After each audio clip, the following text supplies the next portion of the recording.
BNP chairman Tarique Rahman তৃতীয় দফা নির্বাচনী প্রচারণার উদ্দেশ্যে আজ ময়মনসিংহ যাচ্ছেন। দুপুরে ময়মনসিংহ সার্কিট হাউস মাঠে স্থানীয় বিএনপি আয়োজিত নির্বাচনী সমাবেশে বক্তব্য রাখবেন। এরপর গাজীপুর বিএনপি আয়োজিত নির্বাচনী সমাবেশে তিনি বক্তব্য রাখার কথা রয়েছে। ঢাকায় ফেরার পথে সবশেষ উত্তরায় আরেকটি সমাবেশে যোগ দেবেন বিএনপি চেয়ারম্যান তারেক রহমান। দর্শক, এই মুহূর্তে আমাদের সহকর্মী ইউসুফ আলী রয়েছেন উত্তরায়, সরাসরি চলে যাচ্ছি তার কাছে। ইউসুফ, এই মুহূর্তে ওখানকার বর্তমান পরিস্থিতি কেমন দেখছেন, বিস্তারিত জানাবেন।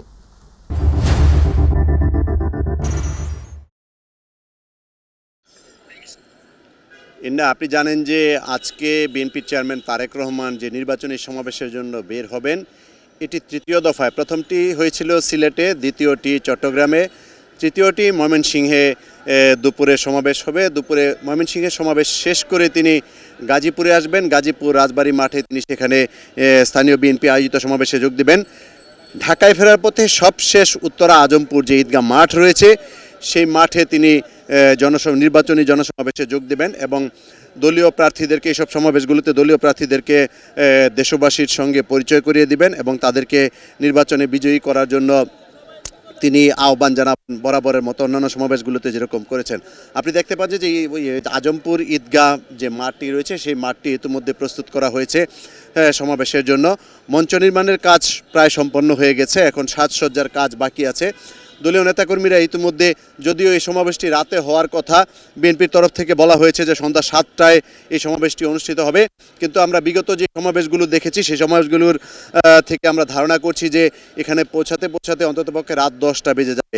তবে ধরে নেওয়া যায় যে এই সমাবেশটি সন্ধ্যায় নয়, রাতেই অনুষ্ঠিত হবে। যেহেতু বিএনপি চেয়ারম্যান তারেক রহমান ঢাকা থেকে ময়মনসিংহে যাবেন, পথে পথে কিন্তু দলীয় নেতাকর্মীরা তাকে একনজর দেখার জন্য ভিড় করবেন এবং যেখানেই দলীয় নেতাকর্মীরা ভিড় করেন সেখানেই কিন্তু তারেক রহমান গাড়ি থামিয়ে তাদের সঙ্গে শুভেচ্ছা বিনিময় করেন।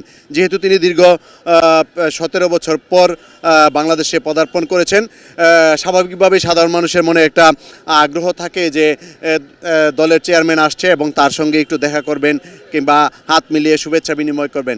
সেজন্য তিনিও কিন্তু তাদের দলীয় নেতাকর্মীদের সেই ইচ্ছা পূরণ করার জন্য তিনি কিন্তু আন্তরিকতার সাথে দলীয় নেতাকর্মীদেরকে কাছে টেনে নেন। আজকে এই যে এই সমাবেশকে সফল করার জন্য এখানে আমরা দেখতে পাচ্ছি যে দলীয় নেতাকর্মীরা এসে জড়ো হচ্ছেন। ধীরে ধীরে এটি জনসমাবেশে পরিণত হবে। আমরা এখন উত্তরা থানা বিএনপির একজন নেতার সঙ্গে কথা বলবো, যুগ্ম আহ্বায়ক, ওনার সঙ্গে কথা বলবো, যে আমরা জানতে চাইবো যে আসলে আজকে এই যে সমাবেশ হবে, সমাবেশের আসলে প্রস্তুতিটা আপনারা কীরকম রেখেছেন। জি, সবাইকে ধন্যবাদ এবং মাই টিভিকে উত্তরা পূর্ব থানার পক্ষ থেকে আসসালামু আলাইকুম।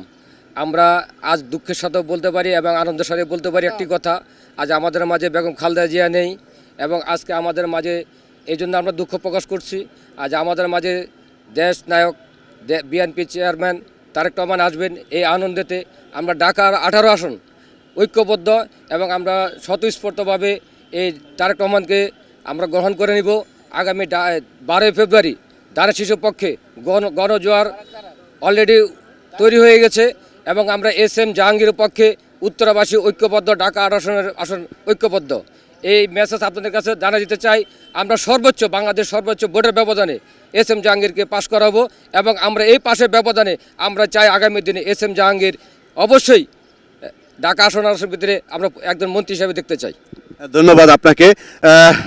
যেমনটি বলছিলেন উত্তরা থানা বিএনপির নেতা আমাদের যেটি জানিয়েছেন যে এখানে যে বিএনপির মনোনীত প্রার্থী তিনি হচ্ছেন SM জাহাঙ্গীর। তিনি এর আগেও এখানে নির্বাচন করেছেন বিগত আওয়ামী লীগ সরকারের আমলে। আগামী ত্রয়োদশ জাতীয় সংসদ নির্বাচনে তিনি বিএনপির মনোনীত প্রার্থী হয়েছেন এবং তিনি এখানে নির্বাচন করবেন।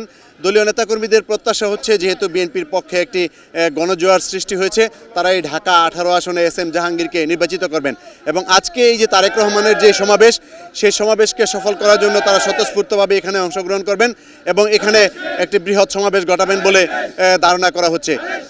উত্তরা আজমপুর ঈদগাহ মাঠ থেকে এই ছিল বিএনপি নির্বাচনী সমাবেশের সবশেষ তথ্য। ইউসুফ, আপনাকে ধন্যবাদ।